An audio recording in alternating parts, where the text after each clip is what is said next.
Hallo und willkommen zu meinem neuen Video. Mit dieser neuen Serie will ich meine 3D-Modellierversuche der letzten 20 Jahre zusammenfassen. Wieso habe ich vor 20 Jahren mit 3D-Modellierung begonnen? Ich war fasziniert von den darstellerischen Möglichkeiten und von der Möglichkeit, biologische Strukturen mit mathematischen Mitteln nachzubauen. Wie weit ich gekommen bin, will ich in dieser Serie vorführen. Heute soll es für den Anfang zunächst nur um sehr einfache, fädige Strukturen gehen. Auch wenn diese recht einfach zu modellieren sind, bilden sie doch die Grundlage für einige der etwas komplexeren Bilder im Hintergrund. Welches Programm habe ich für meine Arbeit verwendet? Per Zufall bin ich an den Raytracer Porphyry geraten und zufällig war das damals das Low-Budget-Programm mit den am weitesten entwickelten Skriptmöglichkeiten, soweit ich das beurteilen kann. Hier seht ihr einen typischen Screenshot mit dem Menü, einem Skriptteil für eine wurmartige Struktur und den gerenderten Wurm selbst. Mittlerweile bieten wahrscheinlich die meisten Programme die Möglichkeit, eigene Modellierskripte zu entwerfen. Ich werde die Darstellung hier deswegen allgemein halten und nicht auf Porphyry fokussieren.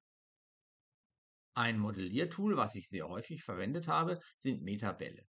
Das sind Kugeln mit nach innen zunehmender Dichte, deren Oberfläche man bei beliebiger, frei wählbarer Dichte präsentieren kann.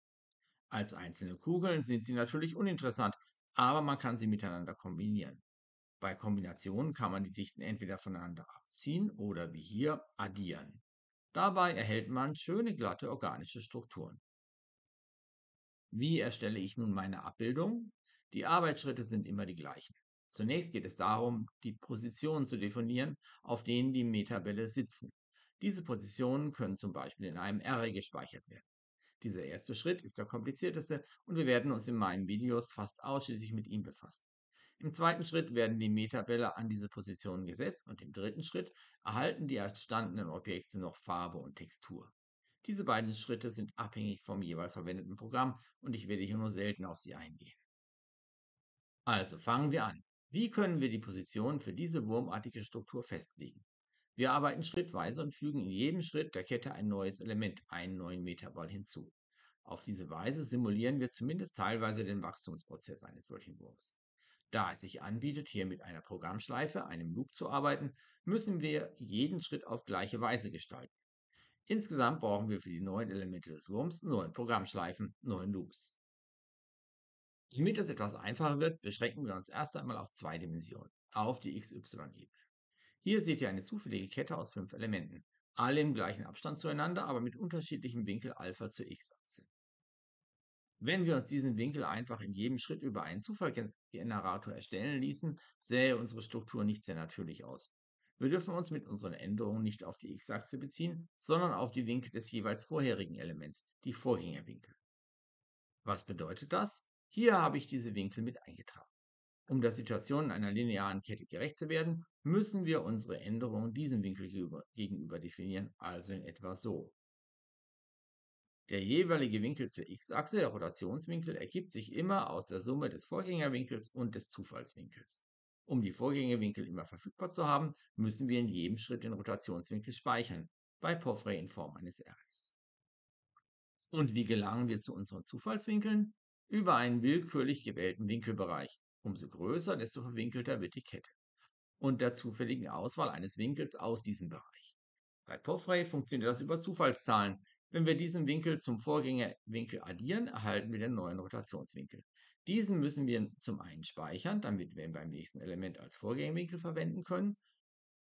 Zum anderen müssen wir ihn auf die Rotation um die Z-Achse anwenden. Wir setzen also einen Punkt P Start im Abstand d auf die x-Achse und rotieren ihn anschließend um den soeben bestimmten Rotationswinkel um die z-Achse. Anschließend führen wir mit diesem Punkt auf analoge Weise eine Rotation um die y-Achse durch und erhalten so unseren Zufallspunkt P-Rand. Dieser Punkt P-Rand hat nun zwar schon den nötigen Abstand und die nötige Drehung, er muss aber noch an die Spitze der wachsenden Kette gesetzt werden. Wie geschieht das? Ähnlich wie bei den Winkeln tun wir dies, indem wir ihn zu seinem Vorgängerpunkt dazu addieren. Das heißt, auch hier müssen wir die Positionen der Punkte in jedem Schritt speichern. Das müssen wir sowieso, denn wir wollen sie ja später für die Metabälle verwenden. Fassen wir einmal die Schritte einer Schleife zusammen. Bestimme die Zufallswinkel für die Rotation um die Z- und Y-Achse, addiere sie jeweils zu den Vorgängerwinkeln und speichere die neuen Rotationswinkel. Bestimme mit Hilfe dieser Rotationswinkel den neuen Zufallspunkt P1. Addiere diesen Punkt zum Vorgängerpunkt und speichere ihn. Nach der neunten Schleife sind auf diese Weise alle Positionen der Kette definiert. Jetzt kann man die Meterbälle einsetzen. Auf diese Weise kommen wir zu einer leicht gefalteten linearen Kette, die man hier noch einmal sehen kann. Ganz rechts wurden die Positionen mit Meterbällen besetzt. Diese wurden so groß gewählt, dass sie fast komplett miteinander verschwimmen und mit einer entsprechenden Textur versehen. Durch Veränderung der Skalierung der Meterbälle gelangt man zu ganz unterschiedlichen Strukturen. Im oberen Teil der Abbildung sehen wir hier einen sehr flachen Wurm aus flachen Meterbällen. Im unteren Teil der Abbildung erreicht der Radius der Meterbälle in der Mitte des Wurms ein Maximum. Man muss bei derartigen Ketten natürlich nicht unbedingt Meterbälle verwenden. In diesem Fall habe ich zur Darstellung eines Cyanobakteriums der Gattung Anabaena isolierte Elemente, einzelne Zellen an die errechneten Positionen gesetzt, wie die Perlen an einer Kette. Eine zweite, etwas elegantere Methode zur Definition längerer Fäden will ich hier auch noch darstellen. Diese Methode habe ich oft in Form eines Makros verwendet und diesen dann bei komplexeren Konstrukten eingesetzt. Zunächst mal wählen wir hier Anfangs- und Endpunkt des Fadens. Im nächsten Schritt müssen wir die Zahl der Unterpunkte festlegen und die Variationsbreite für diese Punkte. Die Position dieser Punkte erzeugen wir dann wieder in entsprechend vielen Schleifen mit Hilfe von Zufallszahlen. Im Portrait gibt es nun ein Objekt, Spline, das die gegebenen Punkte ähnlich wie eine Bézier-Kurve miteinander verbindet und beliebig viele Zwischenpositionen berechnen kann. Belegt man diese Positionen mit Meterbällen, erhält man ab einer bestimmten Dichte schöne glatte Fadenstrukturen. Und wozu braucht man solche Fadenstrukturen? Zum Beispiel für Wurzelsysteme wie dieses hier.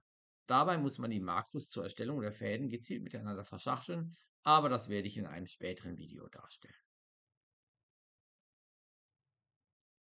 So, das soll es für heute gewesen sein. Wie findet ihr denn die Erklärtiefe dieses Videos? Ist es zu oberflächlich oder zu detailliert? Schreibt mir gerne ein paar Kommentare. Ansonsten sehen wir uns beim nächsten Video, in dem es um gewundene lineare Strukturen geht, um Schneckenhäuser.